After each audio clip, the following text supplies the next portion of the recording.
O louvor é nós que expressamos a Deus a gratidão, a grandeza de Deus, exaltamos a Ele. E o momento da palavra, Deus, que pela misericórdia dEle, fala conosco, fala com as nossas vidas.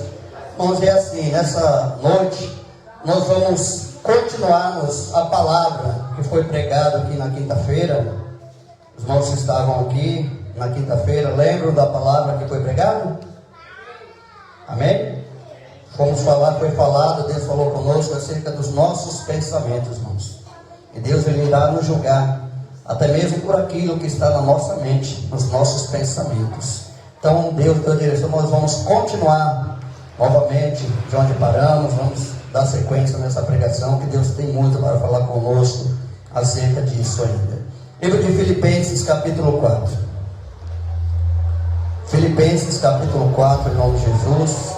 Glórias a Deus. Livro de Filipenses, no capítulo 4. Glórias a Deus. Esperar os irmãos acharem, para que todos possam acompanhar a leitura da palavra. E que Deus venha a cada dia, irmãos, nos dar graça, força, para nós continuarmos a cada dia, irmãos, a nossa caminhada, a nossa peleja, porque vivemos e vamos continuar vivendo tempos difíceis, dias trabalhosos, mas em tudo isso nosso Deus é maior que tudo. Se nós depositarmos nele a nossa fé, a nossa confiança e a nossa esperança, nós vamos adiante a cada dia, porque maior é aquele que está conosco do que aquele que no mundo está. Livro de Filipenses, em nome de Jesus, depois de Gálatas, Efésios, Filipenses. Glórias a Deus. Filipenses 4, versículo 7, diz assim, irmãos: e a paz de Deus, que excede todo o entendimento, guardará os vossos corações e os vossos sentimentos em Cristo Jesus. No versículo 8: quanto ao mais, irmãos, tudo o que é verdadeiro, tudo o que é honesto, tudo o que é justo, tudo o que é puro, tudo o que é amável, tudo o que é de boa fama, se alguma virtude e se algum louvor, nisso pensai. O que também aprendestes, recebestes e ouvistes e vistes em mim, isto fazei, e o Deus de paz será convosco. Amém? Oremos. Senhor nosso Deus e nosso Pai, em nome do nosso Senhor e Salvador Jesus Cristo, Pai, graças te damos, Pai, por mais um culto, por mais uma oportunidade, por mais uma rica chance, Pai, de estarmos na Tua casa, de estarmos na Tua presença. Obrigado, Senhor, pelo nosso dia, ao qual cada um de nós cuidamos, Pai, dos nossos afazeres. E aqui está, Pai, o momento oportuno, Pai, para nós nesse dia de estarmos na Tua casa, na Tua presença. Receba os louvores, os cânticos que foram entoados. E aqui, Pai, estamos lendo, acabamos de ler a Tua palavra. Fala, Senhor, no íntimo, no profundo dos corações, porque o Senhor sabe, Pai, de como falar, no modo de falar, aquilo que precisamos ouvir. Mas não basta, Pai, somente sermos ouvintes, mas ajuda-nos a cada dia, Pai, praticarmos aquilo que ouvimos, guardar, Pai, a nossa mente, o nosso coração, a cada dia, Pai, no temor e no tremor do Senhor. E assim, Pai, te pedimos, fica à vontade em nosso meio, e que todo mal, toda seta do inimigo, todo embaraço, que caia por terra, em nome de Jesus Cristo. Louvado seja Deus. Irmãos, estão de pé, podem se assentar, e as palmas, mais uma vez, de Deus para nós todos. Amém, irmãos? Glória a Deus. Então, essa palavra, irmão, nós demos, como já foi falado, demos início nela na quinta-feira. E o que Deus Ele quer falar conosco novamente, irmão, acerca daquilo que muitas vezes está acarretado em nossa mente, em nossos corações, porque muitas vezes aquilo que está na nossa mente é fruto daquilo que um dia esteve no nosso coração. Aquilo que muitas vezes já chegou ao nosso coração, nós maquinamos, vem para a mente, quando vê já estamos praticando aquilo que está na nossa mente. Porque assim, irmão, ninguém peca de um dia para a noite. Ninguém assim, olha, hoje eu acordei com a vontade danada de pecar. Hoje eu acordei com a vontade danada de não mais buscar a Deus. Hoje meu coração palpitou para mim adulterar, para mim cair na farra. Não. As coisas, o inimigo, ele vem aos pouquinhos. minando a mente e o coração do ser humano. Ou seja, aquilo que muitas vezes é praticado de erro, de falha do ser humano, de cair, de transgredir, já é algo que vem há longo tempo decorrendo no coração e na mente do homem. Por quê? Porque muitas vezes o ser humano não vigia naquilo que vem na sua mente, no seu coração. Mas Paulo, aqui inspirado pelo Espírito Santo, ele fala no versículo 7, que a paz de Deus que excede todo o entendimento guardará os vossos corações e os vossos sentimentos em quem? Em Cristo Jesus. Mas quando nós temos paz para com Deus, não é qualquer fruto de pensamento ruim, qualquer obra do diabo, qualquer seta maligna que vai realmente transformar nosso coração e a nossa mente realmente num campo fértil para nós darmos ocasião para o diabo. Porque quando nós realmente temos a paz que excede todo o entendimento, olha, essa paz, irmão, não é uma paz causada por embriaguez. Essa paz que transcende todo o entendimento não é uma paz que eu tenho ela pelo fruto de eu chegar ali e tomar uma cachaça, de eu chegar ali e me drogar, porque isso é uma falsa paz. Porque o ser humano que procura paz para a vida dele, é uma paz que acabou o efeito da droga, cadê a paz? Nem paz porque ali é uma atormentação. A pessoa quando está no vício, está ali realmente transtornada pelo vício, ela acha que tem uma paz, que ali, olha, não esqueci da minha luta, agora só alegria. Por um efeito de farinha, de maconha, qualquer droga, qualquer tipo de tóxico, que muitas vezes deixa a pessoa ali alucinada, é uma falsa paz. Mas a Bíblia fala que a paz de Deus, que excede, irmão, ultrapassa qualquer entendimento humano, a Bíblia fala que essa é uma paz que excede todo o entendimento, e essa paz vai guardar os nossos corações e os nossos sentimentos em Cristo Jesus. Para quê? Aí ele fala no versículo 8: quanto mais, irmãos, tudo que é verdadeiro. O que é verdadeiro para nós? A palavra de Deus. Amém, irmãos? O que é honesto para nós? O Evangelho, a justiça, a graça de Deus. Tudo o que é justo, tudo o que é puro, tudo o que é amável, tudo que é de boa fama. Ou seja, aí dá sequência: se alguma virtude, se algum louvor, em tudo isso que Paulo falou, ele fala, se tudo isso tem proveito, ele fala, nisso pensai. Ou seja isso que ocupe a nossa mente, o nosso entendimento, os nossos pensamentos. Porque já vi aquela frase que mente vazia é oficina do diabo. É uma frase mundana do mundo, mas é uma frase que tem todo sentido, irmãos. Porque se nós não ocuparmos a nossa mente, os nossos pensamentos, os nossos sentimentos com as coisas do alto, com as coisas de Deus, a nossa mente ela vai se ocupar com outras coisas. A mente ela não vai ficar infrutífera ali, sem nada, a não ser que nós sejamos um corpo sem alma, sem espírito e sem mente. Para a mente não ter como trabalhar, como maquinar nada.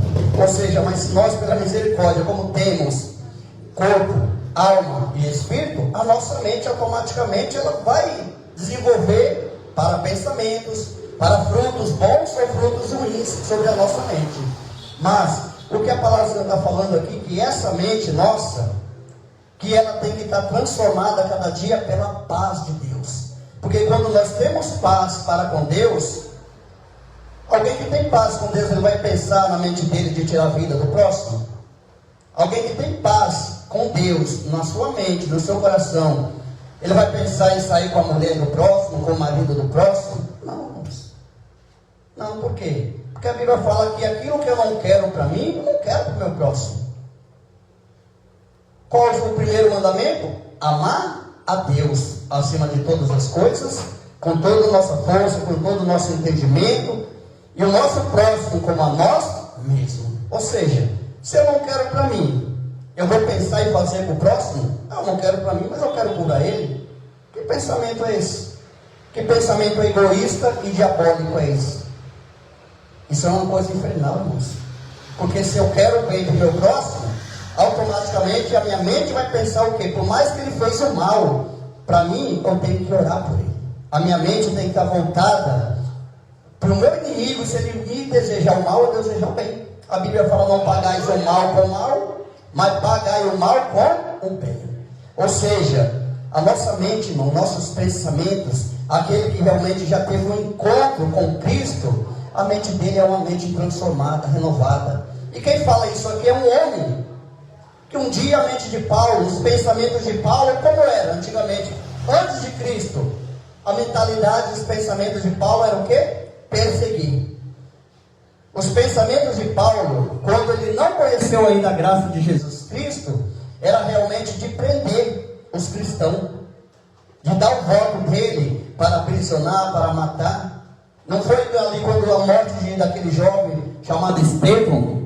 Quem estava ali aos pés ali das pessoas que mataram Estevão? Paulo, segurando as vestes daqueles homens que mataram, dando o seu apoio para aqueles que mataram. Porque na mente de Paulo, ele acha que ele estava fazendo um favor para Deus.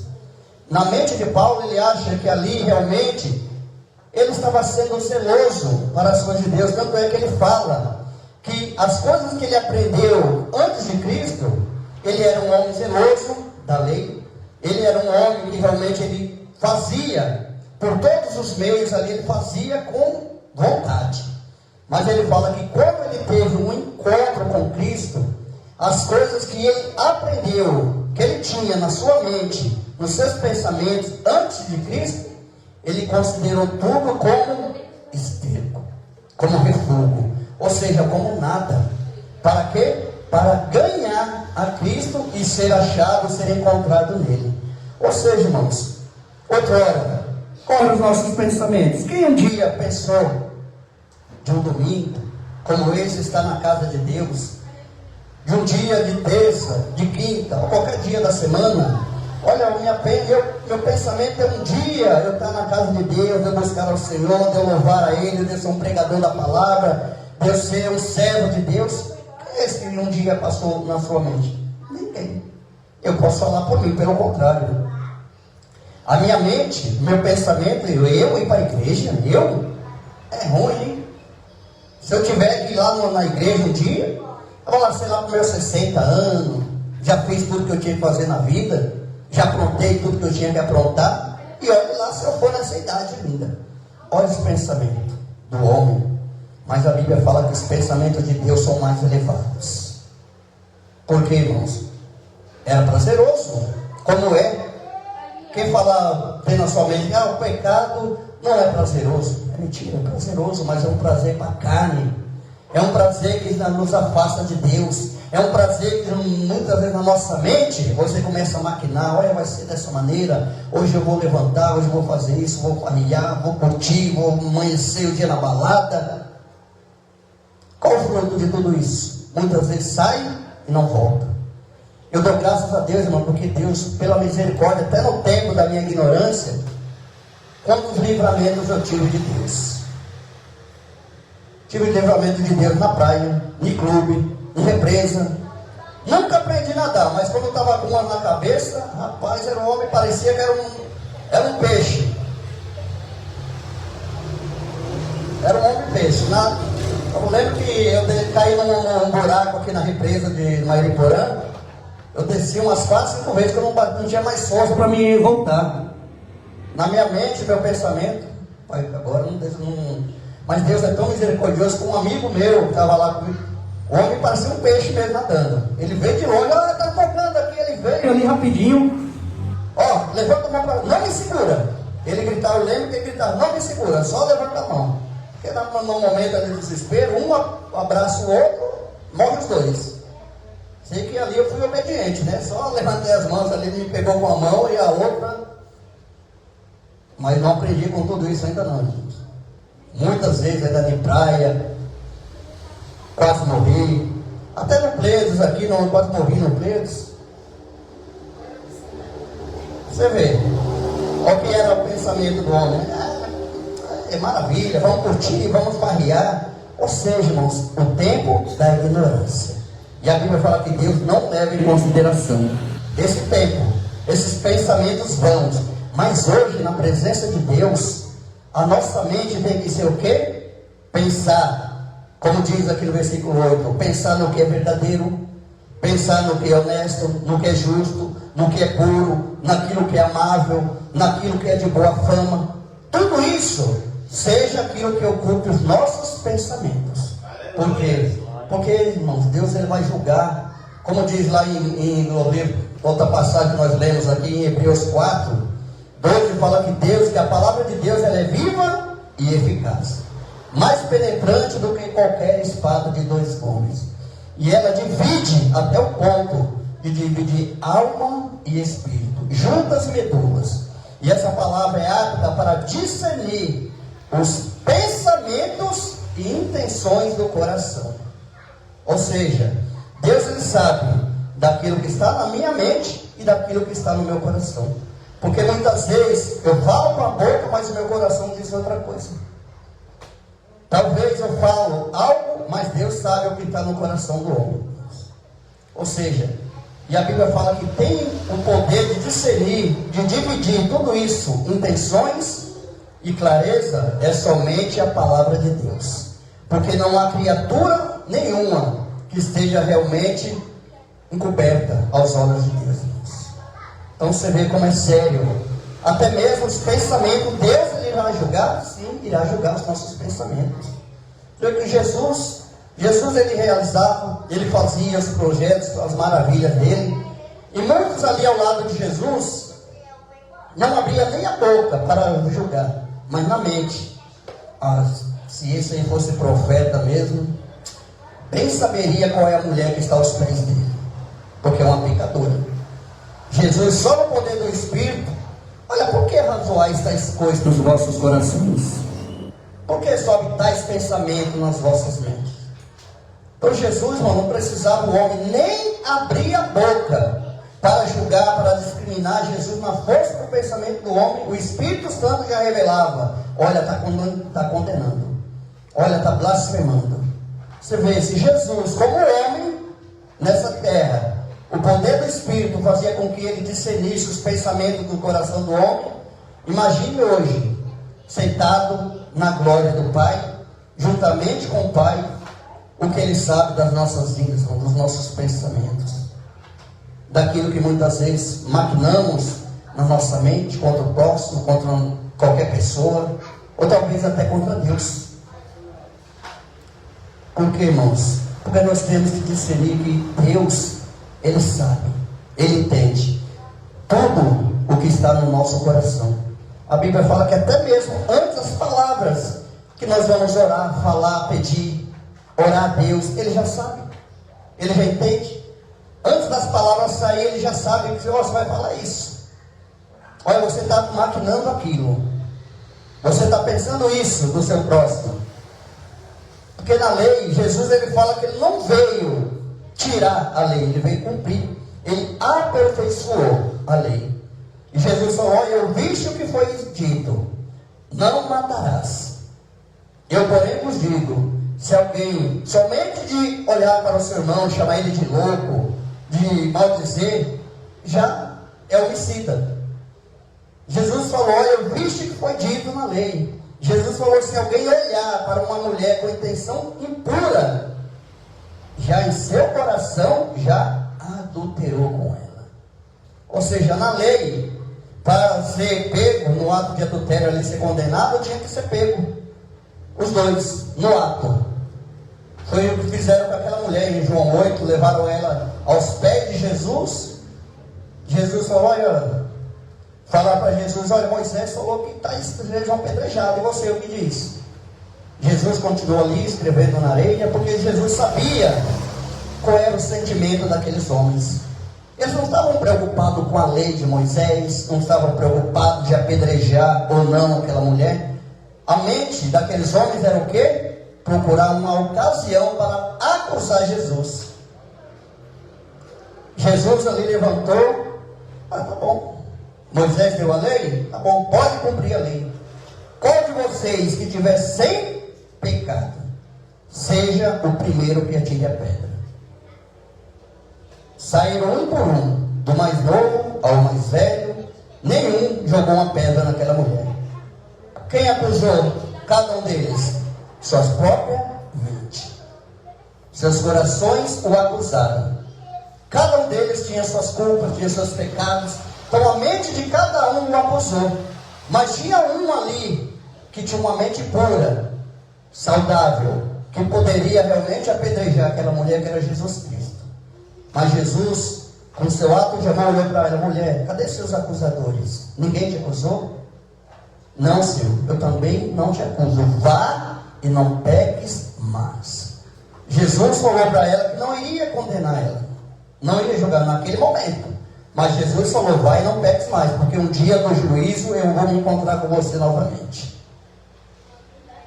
No dia do juízo, irmão, todos nós iremos comparecer diante de Cristo para dar conta das nossas obras, dos nossos feitos, dos nossos pensamentos, das intenções dos nossos corações.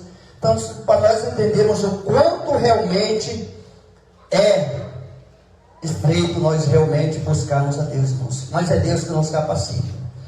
Evangelho de Marcos, capítulo 7. Evangelho de Marcos, capítulo 7, em nome de Jesus. Depois de Mateus, glórias a Deus.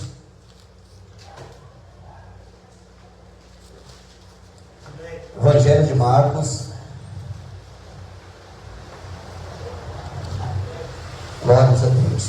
Todos acharam? O Evangelho de Marcos, capítulo 7, versículo 20, diz assim: e dizia: o que sai do homem, isso contamina o homem. Versículo 21: porque do interior do coração dos homens saem os maus pensamentos, os adultérios, as prostituições, os homicídios, os furtos, a avareza, as maldades, o engano, a dissolução, a inveja, a blasfêmia, a soberba, a loucura. Todos esses males procedem de dentro e contaminam o homem. Amém, irmãos? Porque a Bíblia está falando que de onde vêm os maus pensamentos? Do coração. Do coração do homem. Porque se o coração for bom, a Bíblia de Jesus falou que não pode colher frutos bons de uma árvore má. Porque se a árvore for boa, dará bons frutos. E se a árvore for má, vai dar maus frutos. E Jesus falou que aonde estiver o vosso coração, ali também estará o vosso tesouro. Se o nosso coração estiver firmado, voltado para as coisas do alto, as coisas de Deus, ou seja, o que tem a ver a nossa mente de maquinar furtos, de maquinar avareza, maldades, engano, dissolução, inveja, blasfêmia, soberba, loucura? Se a nossa mente é curada, tratada por Deus, ou seja, o que vai entrar no nosso coração, na nossa mente? Coisas boas. Porque Jesus está falando que é do interior do coração dos homens que saem os maus pensamentos. Não é o que foi falado aqui agora? Quando Jesus, ele acusava e condenava os homens pelos pensamentos deles, é porque Jesus estava sondando, esquadrinhando o coração de cada um deles, a maldade. Porque muitos ali seguiam Jesus, estavam aos pés de Jesus, viram os sinais, os prodígios, tantas maravilhas que Jesus fez. Mas Jesus lá em Marcos, em João 6, quando Jesus começou a ensinar, corrigir mesmo o povo: olha, vocês querem realmente me seguir? Tem que ser dessa maneira. Tem que comer a carne do Filho do Homem, tem que beber do seu sangue. E eles ali se escandalizavam. Mas como pode? Esse homem nos dava seu corpo para comer, sua carne para comer, seu sangue. Mas eles não entenderam, não tinham discernido ainda na mente deles que Jesus estava falando do quê? Da ceia. Não é aquilo que nós participamos aqui, primeiro domingo de cada mês? Comemos da carne e bebemos do sangue. Jesus falou que tais, se não fizessem tais práticas, não tinha parte com ele. E a Bíblia fala que muitos ali viraram as costas para Jesus, o abandonaram. Porque a mente deles não entenderam. não compreenderam, andaram tempos e tempos com Jesus, viram tantas coisas que Jesus fez, porém estavam seguindo Jesus somente para contemplar com seus olhos as maravilhas, para realmente ver, desfrutar ali do pão, da multiplicação do pão. Mas quando Jesus começou a ensinar, olha, tem que ser transformado, tem que mudar, tem que ser diferente. Quem quiser ser digno de mim, negue-se a si mesmo, tome a sua cruz e venha após mim. Muitos ali, olha, duro é esse discurso. Quem pode suportar? Muitos, de 70 que tinha ali, viraram as costas para Jesus a ponto de ficarem somente os 12. E dos 12 que ficou, Jesus ainda olhou para os 12. Olha, querem também vós ir com eles? Mas teve alguns ali que entenderam. A mente deles ali já tinha entendido. Ao ponto de Pedro falar assim: Senhor, para onde iremos? Somente tu tens as palavras da vida eterna. Ou seja, Pedro entendeu. Pedro ali, a mente de Pedro estava sendo esclarecida já pela palavra, pelo Evangelho, pelo Espírito Santo de Deus. Tanto é que Pedro com ele era 8 ou 80. Né? E que Jesus ali, quando perguntou para os seus discípulos, olha, quem dizem ser aí fora o Filho do Homem? Olha, um diz que é Jeremias, outros diz que é Isaías, ou algum dos profetas. Aí Jesus voltou para eles e falou: e vocês? Olha, eu perguntei do povo, vocês falaram que o povo acha que eu sou esse, sou aquele, e vocês? Para quem eu sou o que para vocês? Aí Pedro, tomando a palavra, olha, tu és o Filho de Deus. Jesus falou: bem-aventurado é você, Jonas, filho de Jonas, porque não foi carne nem sangue que te revelou, mas o meu Pai que está nos céus. Na mesma passagem, logo em seguida, Jesus começou a falar para Pedro que era necessário, para os discípulos que era necessário ele ser preso, ser crucificado e morrer ao terceiro dia. Pedro, tomando Jesus à parte, mas Jesus, vem aqui. Não, de tal modo isso vai acontecer contigo. Não faz isso não. Qual foi a resposta de Jesus? Arreda, Satanás, porque tu não cogitas das coisas de Deus, mas somente as coisas dos homens. Jesus estava ali repreendendo aquilo que estava na mente de Pedro. Quem estava usando a mente e a boca e o coração de Pedro? O diabo. Logo atrás, Pedro ali falou: olha, tu és o Filho de Deus, ungido, Messias. Lá na frente, Pedro, pela mesma boca que falou, confessou que Jesus era o Filho de Deus, estava tirando Jesus do propósito da cruz. Você vê que Pedro, Jesus falou: olha, arreda atrás de mim, Satanás. Mas Judas, que foi quem traiu Jesus por 30 moedas de prata, Jesus chamou Judas de quê? De amigo. Amigo, tu traz o Filho do Homem com um beijo. Ou seja, Judas foi chamado de amigo e Pedro foi chamado de endemoniado.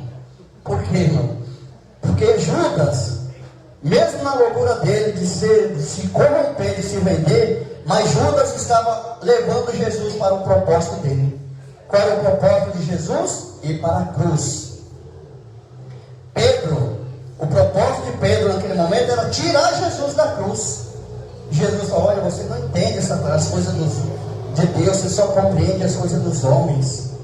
Ou seja, Jesus, na mente e entendimento de Jesus, ele sabia, irmãos, que ele ia sofrer. O sentimento que Jesus, ele sabia que ele ia sofrer, que ele ia padecer. Tanto é que Jesus, antes dele ser entregue, ser crucificado, Jesus subiu ao monte ali com seus discípulos, começou a orar, começou ali a clamar a Deus. E Jesus falou para os seus discípulos que ficaram: olha, fica aí uma certa distância, que eu vou uma certa distância, me ajuda em oração, porque a minha alma está profundamente triste até a morte. Ou seja, irmãos, Jesus, ele tinha sentimentos. Quem é que pode ser triste ou alegre? Quem tem sentimentos. Amém, irmãos? Aqui, o microfone desse aqui, ele tem sentimento, ele sente tristeza, ele sente angústia? Não, ele é um aparelho. Acabou a bateria dele aqui, a pilha aqui, tem que pôr para carregar. Mas nós temos sentimentos. Jesus, ele tinha sentimento. Ele sentia tristeza, angústia, fome, sono, cansaço. Ou seja, Jesus, ele tinha um sentimento. E o sentimento dele, por mais que era de ir para a cruz, ele sabia a luta que ele ia passar, as dores que ele ia passar, irmãos. Tanto é que ele orou ao Pai: Pai, se for possível, aparta de mim esse cálice sem que eu beba. Mas todavia não seja feita a minha vontade, mas a sua. Ou seja, Jesus, mesmo sabendo a dor que ele ia enfrentar, que ele ia passar, o sentimento de tristeza que ele estava sentindo naquele momento, que ele falou que ele estava profundamente triste, angustiado, até a sua morte. Mas Jesus, ele caminhou, ele prosseguiu, irmãos. Ele não deixou sentimentos de fora atingir a mente dele. Ele não deixou pensamentos ali de fora realmente corromper o coração dele. Você vê que naquele momento, que quando o Espírito Santo de Deus, quem levou Jesus para o deserto para ser tentado, não foi o diabo, foi o próprio Espírito. Foi o Espírito Santo de Deus que levou Jesus ao deserto para ser tentado. E Jesus ali sendo tentado pelo diabo, o diabo ofertando, fazendo. Mas a mente e o sentimento de Jesus era somente fazer a vontade do Pai. Olha, se tu és, olha a dúvida que o diabo já tentou pôr no coração e na mente de Jesus. Se tu és o Filho de Deus, peça. Então, está vendo essas pedras aqui? Peça para que elas se transformem em pães. Ou seja, o sentimento de uma pessoa que ela está com fome. Quem gosta de aquele rapazinho ali gosta de comer de hora em hora. Veja lá. Ele passar 2 horas sem comer, para você ver que tem que comer. Imagina uma pessoa 40 dias e 40 noites sem comer. O sentimento que ele quer ali é o quê? Comer. Ou seja, mas a comida que ele queria comer não era a comida do diabo, não. Porque ele falou: olha, nem só de pão viverá o homem, mas de toda a palavra que sai da boca de Deus. E você vê, irmãos, que todas as tentações que Jesus passou pelo diabo, ele sobressaía por meio da palavra. E a Bíblia fala que depois que cessou todas as investidas do diabo contra a vida de Jesus, vieram os anjos e o serviram. Ou seja, irmãos, esquece as tentações, as ofertas do diabo. Esquece aquilo que vem do diabo na nossa mente, no nosso coração, e vamos nos apegar àquilo que nós aprendemos em Filipenses 4:8. Aquilo que é justo, aquilo que é amável, aquilo que é de boa fama, aquilo que realmente traz fruto para nossos corações, um fruto de paz. Nisto vamos ocupar os nossos pensamentos. Por quê? Livro de Isaías, capítulo 55. Lá no livro da lei, Isaías 55, irmãos. Quantos irmãos acham aí? Vamos, as horas já se avançam. Olha, o próprio Deus, irmãos, palavra de Deus, usando a boca do profeta Isaías. Isaías 55, depois irmãos achando aí, vão acompanhando. Isaías 55:8 diz assim: porque os meus pensamentos não são os vossos pensamentos, nem os vossos caminhos os meus caminhos, diz o Senhor. Versículo 9: porque assim como os céus são mais altos do que a terra, assim os meus caminhos são mais altos do que os vossos caminhos, e os meus pensamentos mais altos do que os vossos pensamentos. Ou seja, irmãos, os pensamentos de Deus são mais elevados do que o nosso. Deus, ele sabe o futuro que ele tem para cada um de nós. Somos nós que muitas vezes não sabemos o futuro que Deus ele tem para nós, irmão, mas Deus ele sabe. E ele quer nos dar um caminho de paz, ele quer nos dar um reinado de amor, um reino que não se abala. Um reino que realmente não foi construído por mãos humanas, mas um reino que ele mesmo fez, construiu com suas próprias mãos para os salvos, para os eleitos, para aqueles que realmente andam de acordo com a vontade e o querer de Deus, daqueles que realmente tiveram a sua mente, seus pensamentos transformados, daqueles que hoje, na presença de Deus, não pensam mais, não maquina mais o mal no coração, na mente. Por quê? Porque aqueles que já foram lavados, remidos pelo sangue de Jesus Cristo, irmãos, sabe o que ele tem sobre a sua vida? Olha o que nós temos hoje. Livro de 1ª carta de Paulo aos Coríntios. Primeira carta de Paulo aos Coríntios, capítulo 2.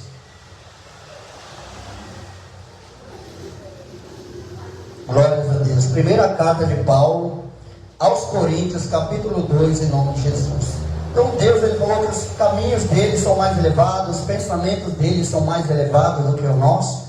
Ou seja, irmãos, se você pensa muitas vezes em maldade, em adultério, se nós pensamos muitas vezes mal no nosso coração, Deus, ele tem um pensamento de paz para nos dar, um pensamento realmente de alcançarmos coisas boas na presença dele. É nós que temos que a cada dia de direcionar os nossos passos, nossos corações, a nossa mente, ou seja, reeducar.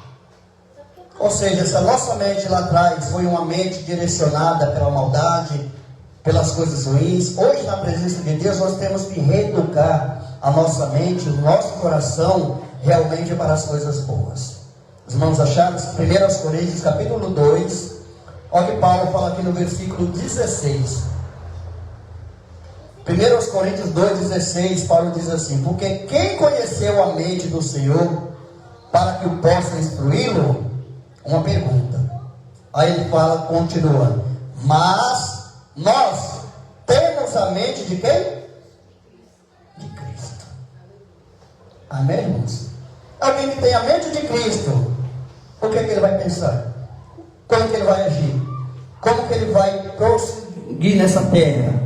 Em dias maus, em coisas ruins, em todo o redor que nós vemos tantas barbaridades.